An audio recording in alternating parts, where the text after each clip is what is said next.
이강민의 잡지사 8월호 19번째 페이지. 구독자의 마음을 프리즈 얼려버리는 잡지사의 뮤즈 유재희 전시해설가와 함께합니다. 어서 오세요. 안녕하세요. 유재희입니다. 반갑습니다. 네. 이제 잡지사도 유튜브 채널이라는 특성상 영상마다 악플이 한두 개씩 달리거든요. 뭐 쓸데없는 얘기한다든지 진행자의 목소리가 느끼하다든지 악플들이 한두 개씩 있는데 근데 이제 유재희 해설가 영상은 유독 악플 청정구역이라고 합니다. 아주 선플로만 가득한 꽃밭과도 같다고 하는데 가령 로한님께서는요. 잡지사를 잡지사답게 만들어주시는 유재희님이라고 적으셨어요. 잡지사의 맞나요? 근본이다. 그거 너무 과찬인 것 같고요. 그래요? 네. MSS0130님은 유재희님의 초상화가 훗날 명화가 될 수도 있을 것 같아. 미소와 귀가 아름다우십니다. 라고. 오늘 방송 약간 귀를 이렇게 좀 이렇게 하고 해야 될까요? 양귀 활짝 오픈. 네. 부끄럽네요. 근데 귀가 안 하는 진짜 걸로 할게요. 약간 복 들어오는 귀이시네. 저요? 네. 두 개 다 덮어야 될 것 같은. 복 좀 저희한테도 좀 나눠주시면 좋겠습니다. 네, 알겠습니다. 자, 잡다한 전시 사전 2주 만에 돌아왔습니다. 오늘 또 특별한 전시를 유재희 해설가가 소개해 주신다고 하는데 바로 세계 최대 규모의 아트페어, 프리즈 아트페어에서 만나볼 수 있는 작가 그리고 그 작가들의 작품을 소개해 주신다고요? 네, 혹시 아트페어라는 거를 들어보신 적이 있으실까요? 들어는 봤는데 그냥 전시회 아닌가요? 네. 전시회랑 아트페어랑 조금 다른데요. 네. 일반 미술관에서 이렇게 무언가 기획을 해서 전시를 하는 형태가 아니라 아트페어는 일반 전시랑은 다르게 상품 판매를 목적으로 하고 있는 일종의 전시다라고 생각을 해주시면 될 것 같아요. 관람객이 가서 살 수 있는? 네, 맞아요. 그래서 여러 갤러리들이 한꺼번에 모여서 네. 이제 각 갤러리의 특성을 가지고 있는 다양한 작품들을 또 판매자에게 또 소개하고 그리고 상품 판매까지 하는 네. 그러한 것을 아트페어라고 합니다. 근데 네. 그 중에서도 이제 프리즈 아트페어라고 세계적인 아트페어가 엄청나게 규모가 큰 세계적인 아트페어가 몇 개 있어요. 네. 아트 바젤이나 마이애미 아트페어 같은 것들이 있는데 그 중에 하나가 이제 영국에서 시작되었었던 프리즈 아트페어가 있거든요. 그래서 이 프리즈 아트페어가 네. 또 올해 올해. 또 우리 다음 달에. 나라에서 다음 달에 우리나라에서 개최가 됩니다. 네, 프리즈 서울이 개최된다는 건데 제가 라디오 오프닝에서는 살짝 언급드렸지만 프리즈는 뭡니까 이게? 그러니까 프리즈가 원래는 영국에서 발간되던 현대미술 잡지의 원래는 이름이에요. 네, 그러니까 잡지사처럼 하나의 원래는 잡지로 시작이 됐던 것인데 이 이후에 프리즈 창간했던 사람들이 따로 아트페어를 만든 거죠. 그래서 당시에 YBA라고 해서 영 브리티시 아티스트라고 해서 영국의 유명한 젊은 예술가들이 있었는데 이런 영향으로 생겼던 잡지거든요. 그래서 또 이 잡지에서 현대 예술가들을 후원하고 지원하는 목적으로 만든 아트페어가 바로 프리즈 아트페어. 역시 세계를 움직이는 큰 축에는 늘 잡지사들이 있다는 거 다시 한번 느끼게 되고요. 프리즈 아트페어에 대해서 좀 자세하게 소개해 주시면 좋겠어요. 네네. 프리즈 아트페어는 이제 현대미술이랑 젊은 예술가들을 발굴하는 목적으로 처음 시작이 됐었거든요. 네. 그래서 2003년도 10월에 시작이 됐었어요. 그래서 지금 프리즈 서울이라는 이름으로 이번에 9월 달에 개최가 되는 건데 서울에서 처음으로 이제 또 다른 나라에서 했던 게 아니라 이전에도 로스앤젤레스나 뉴욕이나 마스터즈라고 해서 또 다른 이름을 가지고 있는 이제 갖가지 프리즈 아트페어가 전 세계적으로 이루어졌었고요. 그래서 우리나라에서 하는 건 5번째고 또 아시아에서는 최초로 선보이는 그런 아트페어예요. 그래서 작년에 1회를 했었어요. 서울에서? 네. 작년에 했었구나. 네, 작년에 1회를 했었고 올해가 2회째인데 작년에 이게 엄청나게 인기를 끌었었어요. 그러니까 프리즈가 세계적인 아트페어이기 때문에 이게 우리나라에 아시아 최초로 상륙을 했다라는 거에 대해서 엄청나게 많은 사람들이 관심을 가졌었고 당시에 완전 공식 집계는 아니지만 지금 사진도 나오고 있는데 엄청나게 많은 사람들이 몰렸었고요. 이 프리즈 아트페어가 그 키아프라고 하는 또 다른 아트페어랑 같이 개최가 됐었거든요. 그래서 이제 비공식 추계로는 7만여 명 정도 방문을 했었다고 7만여 하고 명이? 그리고 나흘 동안 진행이 됐었는데 네. 당시에 판매액이 그러니까 미술품을 팔잖아요. 그렇죠. 네. 이 판매액이 거의 6,500억 원 정도로 야. 추정이 된다고 합니다. 네, 어마어마하네요. 진짜 많이들 가셨구나. 네. 이제 올해까지 서울에서 2회 연속 열리는 건데 올해는 뭐 날짜가 어떻게 됩니까? 올해는 9월 6일부터 9월 9일까지 또 이렇게 작년이랑 똑같이 키아프 서울과 함께 정관에서 코엑스 정관에서 개최가 되고요. 네. 그래서 또 작년에는 키아프가 또 다른 전시장에서 이렇게 나눠져서 전시가 됐었어요. 근데 네. 이번에는 아예 다 통합해서 코엑스 전관을 이용해서 이번엔 개최가 된다고 합니다. 그래서 전 세계 30여 개국에서 120여 개 정도의 갤러리가 모여 있는 아주 큰 아트페어라고 보시면 될 것 같고요. 네. 작년에 굉장히 엄청나게 유명한 화가들의 그림이 이 아트페어에 왔었어요. 그래요? 저희가 또 봤던 네. 피카소라든지 진짜? 샤갈이라든지 굉장히 다양한 우리가 이름만 들어도 알 것 같은 네. 그런 유명 예술가들의 작품이 아트페어에 많이 소개가 됐었고 이번에는 또 특히나 네. 아시아 전반의 작가들을 소개하는 부스가 굉장히 많을 것 같아요. 네. 그래서 또 여기 다양한 섹션들이 준비가 되어 있어요. 그래서 그 중에 하나가 이제 아시아 작가들을 좀 집중적으로 살펴보는 포커스 아시아라는 관이 또 있고 네. 고대부터 20세기 예술품을 또 소개하는 프리즈 마스터즈.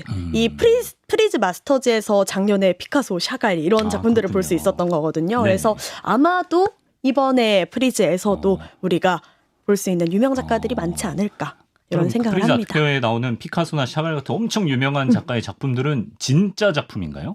그쵸. 다 진짜 진짜? 작품이죠. 네, 갤러리에서 그래서 보유한 거니까. 네, 그쵸. 갤러리가 소장하거나 네. 혹은 누군가가 이제 갤러리 측에 판매를 따로 했던 그런 작품들이 오는 거기 때문에 네. 다 진품입니다. 진짜 귀한 기회네요. 네. 일단 지난해 프리즈 서울에서는 미술업계 종사자는 물론이고 유명 셀럽들이 대거 참석해서 화제가 됐다고 하고요. 그 가운데 유재희 해설가도 당당히 참석해서 포토월을 빛내주었다는 후문입니다. 어떻게 직접 가보니까 어떠셨어요? 저는 근데 사실 작년에 별 그렇게 큰 기대를 하고 가진 않았었어요. 네네. 물론 프리즈라고 해서 너무 궁금하기는 했었지만 그냥 별 생각 없이 갔었다가 너무 깜짝 놀랐었거든요. 일단 규모가 진짜 커서 좀 깜짝 놀랐었고 네. 그리고 사람들이 진짜 많았어요. 가서 작품 보기가 사실은 조금 힘들 정도로 약간 좀 심리적 장벽이 생기네요. 사람이 많다고 예, 해서. 예. 사람 그래서 많고. 네, 사람이 진짜 많고 그리고 사람들 제가 가서 무슨 생각을 제일 많이 했냐면 네. 사람들이 미술에 이렇게 관심이 많았나? 그러게. 이 생각을 진짜 많이 했습니다. 네. 그래서 그런 뜨거운 반응에 굉장히 놀랐었고 네. 근데 가서 저는 되게 행복했어요. 왜냐하면 사실 국내에서 이렇게 한꺼번에 모여져 있는 작품들을 보기가 어렵기 때문에 유명 작가들의 작품을 볼 수 있다라는 사실이 일단 가장 즐거웠었고 네. 뭐 그런 생각 하실 수 있을 것 같아요. 아트페어가 그러면 미술품 판매하고 사는 목적이 있는 곳이라면 네. 그러면은 난 미술품 안 살 건데 뭐하러 그러니까. 가냐 이렇게 생각하실 수도 있잖아요. 눈치 봐야 될 것 같고. 네, 근데 네. 저도 사실은 사러 안 간 게 샀어요? 아니거든요. 안 샀어요? 네. 그래도 되는 거죠? 자유롭게. 네, 그럼요. 그래서 일반적으로 전시 보듯이 아트페어 가도 괜찮냐, 눈치 보이지 않냐 이렇게 네. 물어보시는 분들 굉장히 많은데 괜찮습니다. 그래요? 네, 특히나 프리즈 같은 경우에는 저희가 생각을 해보시면 네. 피카소, 샤갈 저희 어차피 사고 싶어도 못 산다. 네, 어차피 사고 싶어도 못 사요. 그렇기 때문에 그냥 정말 구경하는 목적으로 네. 가셔도 무방하다라고 그림의 이야기를 떡이기 드리고 때문에. 싶어요. 네. 그리고 만약 여건이 되는 분이 있으시면 좋은 작품 사실 수도 있는 거고요. 네, 그렇죠. 그리고 이제 올해 전시에서 독도가 표기된 1836년작 조선 행정지도의 필사본을 만날 수 있습니까? 이런 것도 볼 수가 있어요? 네. 프리즈 아트페어 갔을 때 제가 진짜 깜짝 놀랐던 것 중에 하나가 단순히 미술 작품만 봤던 아트페어가 조금 아니에요. 좀 달라요. 왜냐하면 프리즈 아트페어는 진짜 유서와 같은 세계 유명 갤러리들이 모이는 아트페어이기 때문에 네. 어떤 갤러리에서는 그때 데이비드 아론이었나? 그런 갤러리를 제가 갔었는데 그 갤러리는 메소포타미아나 이집트에 있던 고대 유물 같은 것들 진짜? 박물관에 전시되어 있는 박물관이네. 네, 그럴 법한 작품들을 또 이렇게 전시를 해두고 있었고 방금 전에 이야기 주신 대로 이번에 또 이렇게 레어북이라고 해서 고대의 희귀서들 있잖아요. 예전에 고서 이런 것들만 또 소장을 하고 있는 갤러리들이 몇 개 있어요. 그래서 그 중에 하나에서 또 독도가 표기된 행정지도 필사본이 나온다고 합니다. 그래서 아마 가보시면 찾아보시면 좀 더 재밌게 보실 수 있을 것 같아요. 그러네요.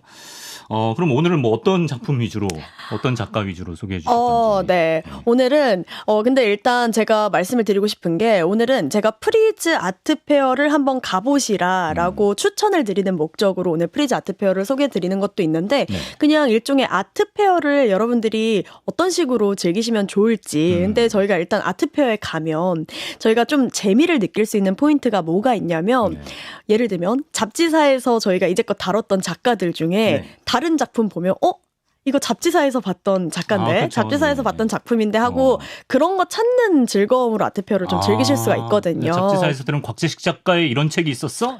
그렇죠. 그래서 이번에도 제가 대표 작가들 몇 명을 소개를 드릴 건데 이 작가들이 프리즈에서 여러분들이 꼭 보셔야 된다라는 작가는 아니고요. 일반적으로 제가 작년에 프리즈 아트페어에 갔을 때 좀 인상 깊게 봤던 작가들의 작품을 몇 가지 가지고 왔어요. 그래서 작가의 특성을 알면 여러분들도 자유롭게 아트페어에서 찾아보실 수 있을 겁니다. 그러니까 이제 오늘 사실 방송일 기준으로는 그 작품은 공개가 된 상황이 아니고 어떤 작품이 오는지는 하지만 이 작가의 작품을 볼 수 있다는 우리가 알 수 있는데 그 작가들의 특성을 오늘 방송을 통해 익혀두시면 아트페어 가셔서도 좋은 배경 지식이 될 것 같습니다. 자, 좋습니다. 세계적인 아트페어 프리즈 서울에 참여하는 작가들과 그의 작품 차례로 만나보겠습니다. 첫 번째 작가는 누군가요? 네, 첫 번째 작가는 혹시 사과랑 오렌지 그린 화가인데 들어보신 적 있으실지 모르겠어요. 폴 세잔이라는 화가거든요. 세잔 들어보셨나요? 들어봤죠. 네, 좋습니다.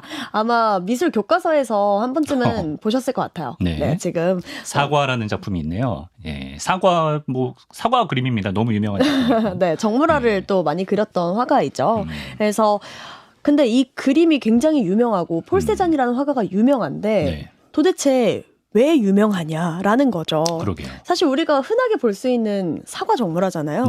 근데 세잔이라는 화가가 왜 유명해졌는지를 먼저 알아야 저희가 아트페어 가서 세잔 작품을 봐도 이게 세잔 작품이구나 하고 생각을 할 수가 있겠죠. 그래서 딱 봤을 때 사과가 잘 그려진 것 같나요?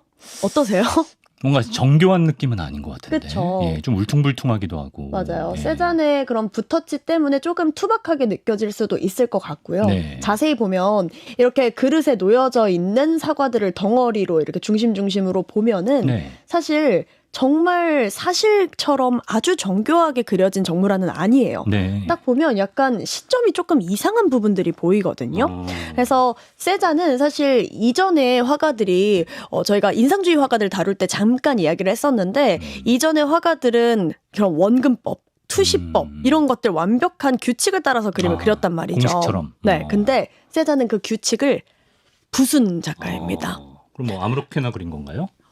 일단 제가 좀 쉽게 설명을 해보자면 세잔이라는 작가는요. 인간이 두 눈으로 무언가를 인식한다라는 걸 처음으로 그림에다가 표현을 한 작가거든요. 저희가 뭔가 사물을 볼 때 눈 하나로 보는 게 아니라 저희가 눈 두 개로 보잖아요. 그렇죠. 그래서 이런 거를 봤을 때 위에서 봤을 때 아래에서 봤을 때 이러한 투시점이 계속 달라진단 말이죠. 근데 투시점마다 달라지는 그 순간순간을 그림 하나에다가 다 한꺼번에 그려놓은 거예요. 저 사과 하나하나가 다 다르다는 그렇죠. 거죠? 네, 시점이 다 다른 거죠. 그래서 사람이 눈으로 볼 때의 그 순간들을 그림으로 표현을 했던 게 바로 세잔이었었고요. 그래서 이런 원근법을 깨버리던 아주 혁신적인 그런 화가였던 것이죠. 자, 오늘도 유튜브 들어오시면 이제 작품들을 직접 감상하시면서 이제 시청하실 수가 있는데요. 사과 못지않게 산 그림도 많이 그렸다고 하는데 왜 하필 사과, 산 이런 걸 많이 그렸는지 궁금한데요. 왜냐하면 우리가 흔하게 볼 수 있는 거잖아요. 사실 사과나 산은. 그리고 특히나 산 같은 경우에는 이게 그 프랑스의 엑스프로방스라고 해서 엑생프로방스에 있는 그 생빅투아르 산인데 이 산을 엄청나게 다양한 각도에서 그렸어요. 근데 산은 늘 그 자리에 있잖아요. 그렇죠. 그래서 세잔이 어렸을 때부터 굉장히 영향을 많이 받았을 거다라고 추측이 되고 있는 산이에요. 그래서 그 산의 모습을 계속 다른 관점에서 다른 시점에서 다룰 수 있기 때문에 사과도 역시나 그런 이유 때문에 그리지 않았을까 싶어요. 같은 그래서 산인데 이제 산 연장에 나오는 산의 모습은 우리가 봤을 때는 다 달라 보인다는 거죠. 그래서 말년 시기에 30점이 넘는 이제 유화 작품을 그렸고 45점이 넘는 수채화 그림을 또 각기 다른 관점에서 그리죠. 저는 이제 세잔의 스타일을 이번 아트페어 가서 이거 세잔이구만. 네네. 그래서 제가 오늘 소개드리는 작가들 대표작을 보여드릴 건데 이 대표작들이 아트페어에 온다는 게 아니라 그거 알 수 없어요. 그렇죠. 이 작가들의 또 다른 작품이 또 등장을 한다라는 거죠. 아마도 이번에는 수채화 드로잉이 나올 것 같아요. 그래요? 네, 근데 생빅투아르 작품이 왔으면 좋겠네요. 그러게요. 반가울 것 같습니다. 예. 자, 좋습니다. 아트페어 프리즈 서울에서 만날 수 있는 두 번째 작가를 만나보죠. 이 작가는 이제 그 호캉스하러 많이들 가시는 인천 영종도의 P호텔 로비에 가면 바로 이 작가의 작품이 있다고 하는데 바로 일본의 여성 작가 쿠사마 야유이의 도트무니 호박. 너무 유명한 호박이죠. 이번 아트페어에서도 저걸 만나볼 수 있나요? 네네. 사실 야유이 작품은 아트페어에서 좀 흔하게 보실 수 있어요. 흔하다고 하면은 그러면 가격이 별로 안 비싼가라고 생각을 하시겠지만 막 호박 하나당 54억 원 막 이 정도로 팔릴 정도로 굉장히 좀 값이 높은 작품 중에 또 하나고요. 노란색 호박에 이제 도트무늬가 타타타타탁 박혀 있어서 약간 환공포증 있으신 분은 불편하실 수도 있을 것 같아요. 맞아요. 그래서 사실 쿠사마 야유이 작품을 보면서 아름답다고 느끼시는 분도 계실 거고 좀 징그럽다라고 느끼시는 분도 계실 것 같아요. 그래서 제가 쿠사마 야유이에 대한 간단한 이야기를 좀 드려보자면 많은 분들이 딱 봤을 때 그러면 왜 저렇게 호박에다가 점을 찍어놨을까라는 생각을 가장 많이 하실 것 같거든요. 왜 그랬을까? 사실은 쿠사마 야유이가 어린 시절이 그렇게 평탄하던 작가가 아니었어요. 그래서 약간 좀 강압적인 아버지 그리고 어머니한테도 약간 정신적, 신체적으로 학대를 조금 많이 당했었다고 해요. 그래서 어머니의 학대를 피해서 어느 날 테이블 밑으로 숨었는데 그 테이블보가 이렇게 도트 무늬였었다고 해요. 그리고 그 도트 무늬가 점점 착시 현상처럼 퍼지는 현상을 겪었었다고 해요. 그러니까 10살 무렵부터 정신 강박증 같은 거를 조금씩 겪게 되었던 것이죠. 그리고 또 도망쳤던 그런 헛간이나 혹은 지냈던 농가에서 호박을 굉장히 자주 볼 수 있었는데 그 호박이 야유이의 마음속에 이렇게 들어왔던 것 같아요. 그래서 그때부터 도트 무늬와 호박을 이용한 다양한 작품들을 만들기 시작을 했던 것이죠. 근데 이런 당시에 이런 정신착란 증세가 단순히 작품으로 나온 게 아니라 쿠사마 야유이는 늘 이런 가지고 있는 마음의 아픔이나 상처 같은 것들 위에다가 이 도트 무늬로 자기 나름의 치유의 목적으로 그림을 그렸던 것이죠. 치유, 위안 약간 그런 의미의 도트 무늬였군요. 최근에는 저기 유튜브 방금 사진에도 나왔는데 명품 브랜드 루이비땡과도 협업을 했다고 합니다. 지금 사진 나오죠. 저분이 쿠사마 야유이예요. 그래서 보시면 굉장히 빨간색 깜찍한 옷에 또 도트 무늬가 찍혀 있고요. 맞아요. 배경에도 도트 무늬가 있고 그리고 심지어 루이비통 가방에도 이렇게 도트 무늬가 들어가 있죠. 그래서 실제로도 옷 입은 거 보시면 아시겠지만 패션에도 일가견이 있는 사람입니다. 일가견이 있는 거군요. 그래서 루이비통이랑도 지금 여러 번 작업을 같이 했었고요. 그래서 전 세계적으로 이 콜라보 하던 그 시즌에는 쿠사마 야유이 대형 조각이 막 건물에 붙어 있기도 하고 우리나라 청담에 있는 그 매장에도 엄청나게 큰 거대 쿠사마 야유이가 등장을 한 적이 있어요. 저는 보고 너무 깜짝 놀라서. 감격하신 것 같은데. 아니 루이비땡인데 이렇게 커? 감격도 했는데 너무 무서웠어요. 사실은 너무 커서. 그렇죠. 저 패턴이 무서울 수 있어요. 네네. 자, 쿠사마 야유이의 작품은 아트페어에서 보신다면 금방 알아채실 수 있을 것 같습니다. 자, 이번에는 현대미술의 살아있는 전설, 데이비드 호크니의 작품을 만나볼 텐데요. 선생님 일단 호크니 하면 수영장 시리즈가 먼저 떠오르거든요. 그렇죠. 호크니 작품은 또 아마 많이 접해보셨을 것 같은데요. 제가 작년에 아트페어 갔을 때도 호크니 작품을 생각보다 굉장히 다양한 갤러리에서 만났었어요. 그래서 호크니 작품 중에 이런 작품도 있구나. 수영장 시리즈 말고 이런 시리즈도 있구나 하면서 저는 개인적으로 작년 프리즈에서는 호크니의 초상화에서 굉장히 이런 다른 매력을 찾을 수 있구나라고 찾을 수가 있었거든요. 네. 그래서 이번에도 역시나 많이 오지 않을까 기대를 하고 있습니다. 네. 그래서 데이비드 호크니에 대한 이야기도 간단하게 드려볼까 하는데, 네. 데이비드 호크니는 1960년대 후반부터 1970년대 초반에 이 수영장 그림을 굉장히 많이 그려요. 그래서 63년도에 LA에 처음 가는데, 그때 LA가 너무 좋았나 봐요. 왜냐면 LA가 또 날씨가 따뜻한 경우가 굉장히 많다 보니까 이런 따사로운 곳에 매료가 되어서 그때부터 저런 뒤에 보시면 지금 대표작이 나오고 있는데 이 가장 유명한 더 큰 첨벙이라는 작품 보시면 뒤쪽에 야자수도 이렇게 그려져 있고 네. 따사로운 빛에서 나오는 아주 다채로운 색감들을 또 이제 호크니 스타일로 표현한 걸 살펴볼 수가 있죠. 네. 그래서 호크니가 실제로 피카소를 또 엄청 좋아했었어요. 많은 화가들이 피카소를 좋아하지만 호크니도 피카소를 굉장히 좋아했어서 또 이전에는 영향을 받은 다양한 그림들을 남기다가 이 이후에는 조금씩 이런 교외 풍경이나 아름다운 수영장 그림을 그리기도 했었죠. 그래서 약간 팝아트적인 그런 분위기도 풍기는 화가입니다. 유재희 해설가가 보기에 호크니는 왜 이렇게 사람들이 좋아합니까? 왜 인기가 많죠? 다양한 이유가 있을 것 같아요. 네. 일단 딱 봤을 때 색감도 너무 예쁘고, 그렇죠. 네, 그리고 예뻐요. 뭔가 인테리어 할 때도 포스터로 호크니 작품이 굉장히 많이 사용이 되거든요. 예. 그래서 뭐 다양한 이유가 있겠지만 제 생각에는 호크니가 시대별로 적응을 진짜 잘하는 화가인 것 같아요. 적응을 잘한다? 네. 지금 현재도 할아버지 나이임에도 불구하고 아이패드 드로잉을 그리거든요. 아이패드 사과 패드로 드로잉을 하고 계세요? 네. 원래는 주변 사람들에게 나눠줄 목적으로 그렸었대요. 근데 이 이후에는 작품 판매까지 현재 이어질 정도로 엄청나게 다양한 작품들을 만들고 있고 실제로 아이패드 말고도 각 시대별로 그런 유행하는 기기들 있잖아요. 그런 것들을 항상 활용해서 새로운 작품들을 만들었던 그런 사람입니다. 끝없이 도전하는 화가인 것 같습니다. 그러니까 이게 아트페어는 이게 재밌네요. 비엔날레 같은 데 보면 그냥 호크니 섹션이 있으면 호크니만 쫙 보는데 아트페어는 갤러리가 뭐 백수십 개가 있으니까 맞아요. 요 갤러리에도 호크니가 있고 저 갤러리에도 호크니가 있고 요 찾아보는 매력이 있네요. 네, 그래서 저는 개인적으로 이번에도 나올지 모르겠는데 각 갤러리마다 있는 작품 중에 초상화를 한번 찾아보셨으면 좋겠어요. 호크니의 초상화가 있다면 초상화를 굉장히 다양하게 많이 그리는데 또 얼마 전에는 해리 스타일스라는 가수 아시나요? 네, 그 가수의 또 초상화를 이렇게 그렸었어요. 그렇구나. 네, 그래서 초상화 매력을 또 아트페어에서 한번 느껴보셨으면 좋겠습니다. 저 작품도 볼 수 있으면 좋겠습니다. 자, 오는 9월 서울에서 열리는 세계 최대 규모의 아트페어 프리즈 서울에서 만나볼 수 있는 작가 알아보고 있는데요. 끝으로 소개해 주실 분은 누구인가요?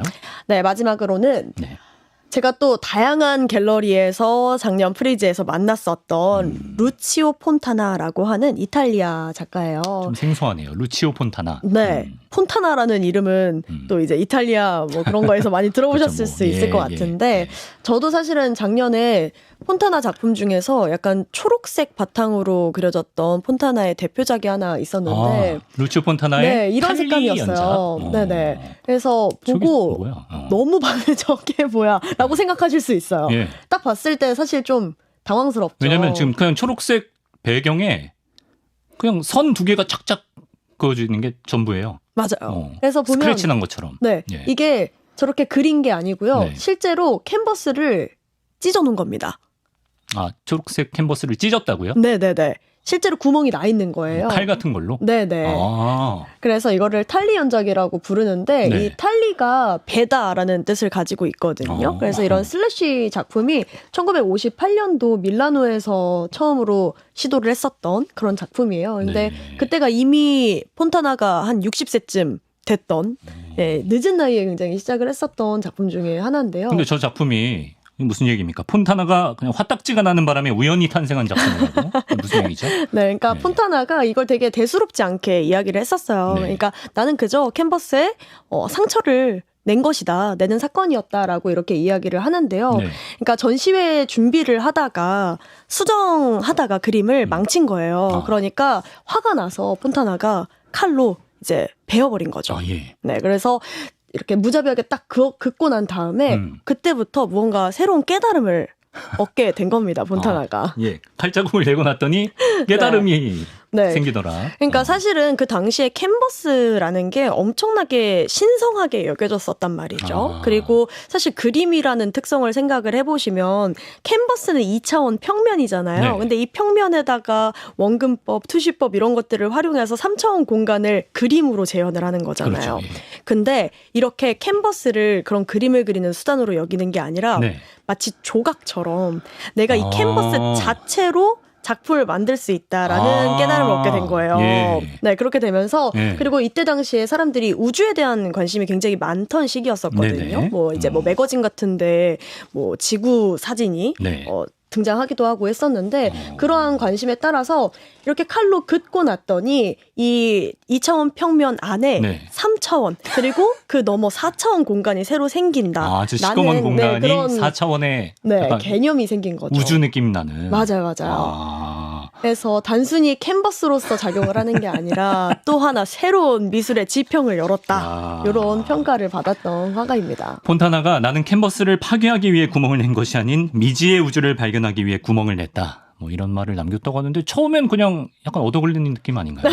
시작은 얻어걸린 느낌인데 약간 뒤에 의미 부여하는. 맞아요. 원래 근데 저희가 옛날에 다뤘던 뭐 현대미술 작가들 생각을 해보시면 바나나, 바나나나 이런 것들 보면 늘 드는 생각이 있죠. 저거 누가 못해. 그렇죠. 저 같은 하수들은 그런 생각을 꼭 하거든요. 그렇죠. 나도 하겠다. 오늘도 혹시 하셨나요? 안 했다면 거짓이죠. 네, 근데 제가 그런 분들한테 꼭 하는 말이 있죠. 일침. 아니요. 일침이라고는 할 수 없고. 무슨 말을 해주실 건가요? 그러면 했어야지. 라는 말을 늘 합니다. 명언입니다. 네, 했더라면 지금 억대 부자가 되어 있을 수 있다. 유제이. 그러면 네가 했어야지. 명언 탄생했습니다. 자, 어쨌든 이 작품을 이번 아트페어에서 보게 되신다면 저 구멍 너머로 또 어떤 세계, 우주가 펼쳐지는지 좀 상상해보면서 관람하셔도 좋을 것 같고요. 시간이 다 차서 그냥 짧게 뭐 아트페어에서 만나볼 수 있는 작품 몇 개만 더 소개해 주시면 좋겠어요. 네, 이번에 제가 좀 아시아 작가들 위주로 소개를 드린다고 했잖아요. 그래서 우리나라 작가들 작품도 굉장히 많이 볼 수 있을 것 같아요. 그래서 그중에서 또 한국 근현대를 대표하는 다양한 작가들이 단독관으로도 전시가 될 예정인데 또 고려인 작가였던 변월룡 작가라든지 혹은 또 프랑스에서 여자 피카소라고 불리기도 했었던 이성자 화가도 단독관이 따로 전시가 될 예정이라고 우리나라 해요. 화가가 프랑스에서 여자 피카소라고 불렸군요. 네, 맞아요. 그래서 또 근현대 작가들에 대한 재조명이 또 이번 아트페어에서 크게 이루어지지 않을까 기대를 하고 있습니다. 그래서 여러분들도 단순히 뭐 이렇게 작품을 사러 가는 목적으로 가시는 게 아니라 지금 현대의 미술 어떤 식으로 흘러가고 있고 내가 직접 여행 가지 않아도 각 세계에서 저희를 위해서 한국에서 모여서 전시를 해주잖아요. 그치. 네, 그러니까 또 이렇게 쭉 둘러보시면서 여러분들 나름대로의 취향이나 뭐 이런 안목 같은 거를 찾아보는 시간으로 여겨주셨으면 좋겠어요. 질문 하나 짧게 들어왔는데 그러면 이제 프리즈 같은 경우는 너무 유명한 작품이 많아서 사기엔 좀 엄두가 안 날 수가 있다고 했잖아요. 네네. 그러면 저 같은 보통 사람들이 그 미술 작품을 구입할 수 있는 아트페어도 뭐 국내에 종종 있나요? 네. 사실은 프리즈 아트페어를 가셔서 일단 취향과 안목을 한번 쭉 길러보시고. 길러보시고. 주머니 사정은 안 높아지지만 주머니 사정은 취향은 일단 길러보고. 네, 저희는 안 돼요. 그래서 대신 국내에 지금 현재 엄청나게 다양한 아트페어가 열리고 있어요. 그래서 뭐 청년 작가만 따로 모아둔 아트페어나 이런 곳에서는 아주 합리적인 가격으로 미술 작품을 살 수가 있습니다. 그리고 작품을 저희가 알아보잖아요. 알아보고 그 물건을 사는 미래를 보는 거구나. 그렇죠. 저점 풀매수. 맞아요. 그게 나중에 프리즈급이 될 수 있는 거예요. 그렇죠. 그래서 또 인기가 높아지면 그에 따른 또 뿌듯함 같은 것들 여러분들이 덤으로 얻어가실 수 있죠. 약간 뭐 투자라면 좀 말이 이상할 수 있지만 그런 재미도 있을 것 같습니다. 잡다한 전시사전 지금까지 유제이 전시해설가와 함께 9월 6일부터 9일까지 나흘 동안 서울 코엑스에서 열리는 세계 최대 규모 아트페어 프리즈 서울에 참가하는 작가의 작품들을 만나봤습니다. 유제이 해설가 오늘도 고맙습니다. 네, 감사합니다.